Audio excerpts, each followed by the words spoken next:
Friends, कलोपासकच्या या भागात मी अलका आपलं सगळ्यांचं स्वागत करते. या भागात आपण हे छान छोटे दिवे जे असतात मेणबत्तीचे डायरेक्ट मिळतात ते, तर त्याच्यासाठी डेकोरेटर म्हणून किंवा गणपती डेकोरेशनसाठी उपयोगी, अर्थात दिवाळीसाठी तर खूपच उपयोगी अशा आपण पणत्यांचे डेकोरेटर करणार आहे किंवा पणती रांगोळी म्हणू शकतो आपण याला. तर अशी सुंदर रांगोळी करायला तुम्हाला खूप आवडेल. अगदी 10-15 मिनिटात होईल इतकी सुंदरही. आणि तुम्ही वेगवेगळ्या रंगाच्या करून किंवा एका रंगाच्या करून खूप सुंदर असं गणपती डेकोरेशन करू शकता. चला तर मग पटकन पॅटर्न पाहू आपण. तुम्ही करायला सुरुवात करा आणि कोणालाही तुम्ही गिफ्ट म्हणून सुद्धा देऊ शकता. इतका छान हा ॲटम आहे. चला आपण पण करायच्या आधी थंब दाबून लाईक करा, शेअर करा आपल्या मित्रमैत्रिणींना. चॅनल अजून नसेल सबस्क्राईब केलं तर प्लीज चॅनल सबस्क्राईब करा. चला पटकन पॅटर्न पहा, करायला सुरुवात करा आणि मला फोटो पाठवा. हा डेकोरेटिव्ह पीस बनवण्यासाठी या 2 लोकरी घेतल्या मी. दोन्ही वर्धमान मिलेनियम आहे आणि सुई घेतली आहे 3.5 mm. नंतर अशी बांगडी लागणार आहे. तर तुमच्याजवळ मोठी असेल तर मोठी घ्या शक्यतोवर. इथे आपल्याला छोट्याच मेणबत्त्या आहेत त्यामुळे ही चालणार आहे इथे. तर हिरव्यानी आपण सुरुवात करू आणि ही बांगडी आधी कव्हर करून घेऊ. जसं आपण दिवाळीचे आकाशदिवे केले आहे ना, त्यात जसं आपण रिंग कव्हर करतो तसेच सिंगल क्रोशेनी कव्हर करून घेऊ. स्लिप नॉट केली. सुई अशी रिंग बांगडीच्या आत घाला. दोऱ्याचं आपलं ते स्लिप नॉट बाहेर काढा रिंगमधून. दोरा ओढून घट्ट करा आणि एक टाका करून घट्ट करा. आता हा दोराही कव्हर हाईड करायचा आहे आपल्याला, म्हणून रिंगमध्ये सुई घाला. परत दोऱ्याचा वेढा घेऊन बाहेर काढा. 2चा 1 केला. असे सिंगल क्रोशे करत जा. परत रिंगमध्ये सुई घातली, दोऱ्याचा वेढा घेऊन बाहेर काढली, 2चा 1 केला.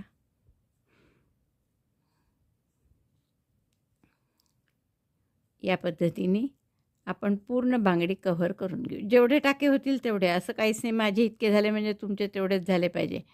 लोकर किती जाड आहे आणि तुम्ही सुई कोणती वापरता, शिवाय बांगडीचा घेर किती आहे, या सगळ्यावर ते अवलंबून आहे. त्यामुळे कितीही झाले तरी चालेल.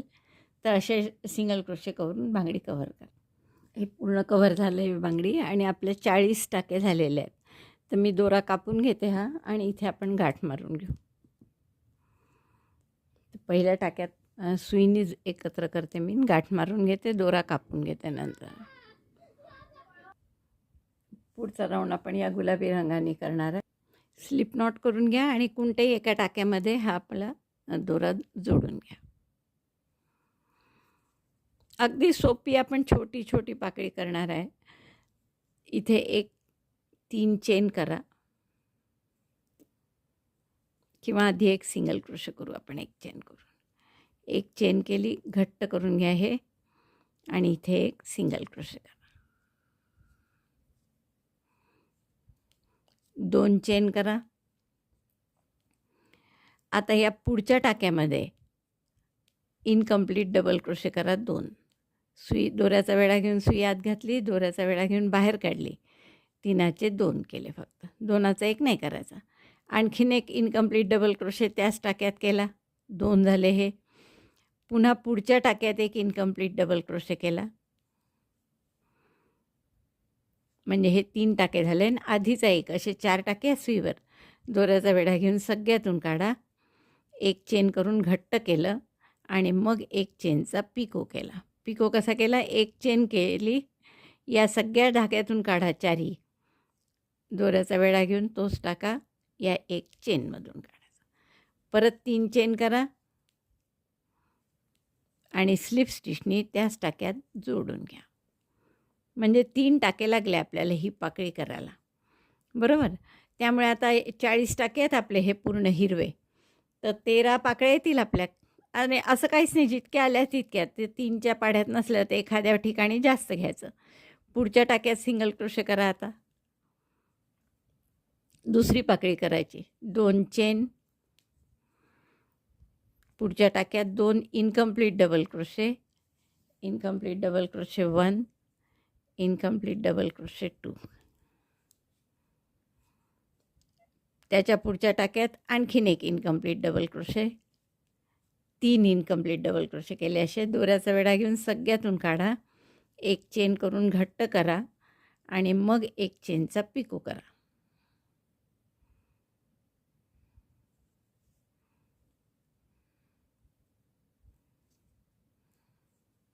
पुन्हा 3 चेन आणि ज्या तिसऱ्या टाक्यात त्याच टाक्यात म्हणजे जिथे इनकम्प्लीट डबल क्रोशे केला होता तिथेच स्लिप स्टिचने जोडून घ्या. तर अशा पाकळ्या होतील आपल्या. आता पुढच्या टाक्यात सिंगल क्रोशे करा.